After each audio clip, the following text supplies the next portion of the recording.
The threat of wildfire is present nationwide. Recent tragedies in Hawaii, California, and South Carolina right now as we speak highlight the urgent need to examine this important issue. My thoughts continue to stay with families impacted by these disasters. And of course, I am praying for the people of South Carolina at this critical time. We will support them during this emergency without condition. FEMA was created in the 1970s to respond to hurricanes and floods on the East Coast. In recent years, the threat wildfire poses to homes and communities has increased exponentially, but FEMA's programs have not adapted to the challenges created by wildfire. This roundtable will create a roadmap for the policies my subcommittee should pursue to bring FEMA's wildfire programs up to par.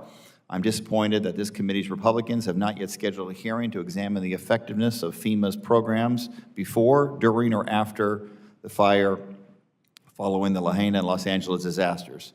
Instead, the Trump administration and many Republicans have threatened to dismantle FEMA and condition disaster relief. Rather than help wildfire victims in California get back to their feet, President Trump and Elon Musk are wreaking havoc at FEMA by firing hundreds of critical employees, compromising disaster survival's personal data, and freezing grant payments. These actions are dangerous and they are unacceptable. Elected officials have a responsibility to help their constituents rebuild their lives after disasters. Conditioning aid to states, something the Trump administration has threatened, also has dangerous consequences. This can slow down necessary life-saving assistance to our fellow Americans. It can open the door to retaliatory practices, and it's simply nonsensical. We know that FEMA is tapped after states reach their capacity and cannot respond to disaster. We shouldn't condition aid for these California wildfires, just like we shouldn't condition aid for the fires in South Carolina happening right now. That is not and never has been the role of elected officials.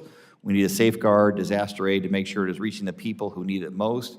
And I want to thank our witnesses and my colleagues for taking the time to be here today to participate in this important discussion. Our panelists on panel one are three representatives who their districts and the people of the districts were hard hit by the wildfires in California. The Honorable Brad Sherman, the Honorable Laura Friedman, and the Honorable Judy Chu, and her guest Diane Lewis, who's here today. Thank you for being here and being an advocate for your community.